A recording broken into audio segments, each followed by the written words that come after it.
সব জল্পনা কল্পনার অবসান ঘটিয়ে মিয়ানমারের জাতীয় নির্বাচনের সময়সীমা ঘোষণা করেছেন দেশটির সামরিক জান্তা সরকারের প্রধান মিন অং হ্লেইং। চলতি বছরের ডিসেম্বর অথবা আগামী বছরের জানুয়ারিতে হবে এই নির্বাচন।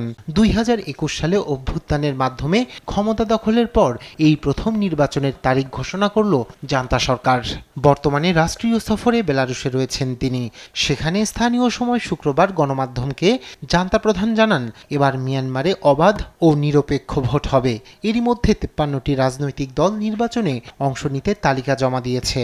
বেলারুশের নির্বাচন পর্যবেক্ষক দলগুলোকেও সেই নির্বাচনে আমন্ত্রণ জানানো হয়েছে বলেও জানান তিনি। অভ্যুত্থানের মাধ্যমে ক্ষমতায় আসার পর থেকেই বারবার বহুদলীয় নির্বাচনের প্রতিশ্রুতি দিয়েছিলেন মিন অং হ্লেইং। চলমান সহিংসতার কারণে আগের নির্বাচনের সময়সীমা স্থগিত করা হয়েছে বলেও জানান তিনি।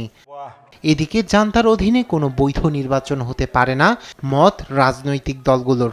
আর বিশ্লেষকরা বলছেন, নির্বাচনে সামরিক বাহিনী বিরোধী গোষ্ঠীগুলো এই নির্বাচনকে লক্ষ্যবস্তু বানাবে, ফলে দেশ জুড়ে আরও হানাহানি ঘটতে পারে। 6,300 জনের বেশি মানুষ নিহত ও 28,000-এর বেশি আটক হয়েছেন। আর জাতিসংঘের তথ্য অনুযায়ী মিয়ানমারের চলমান সংঘাতে বাড়িঘর ছেড়ে পালিয়ে যেতে বাধ্য হয়েছেন 35 লাখের বেশি মানুষ।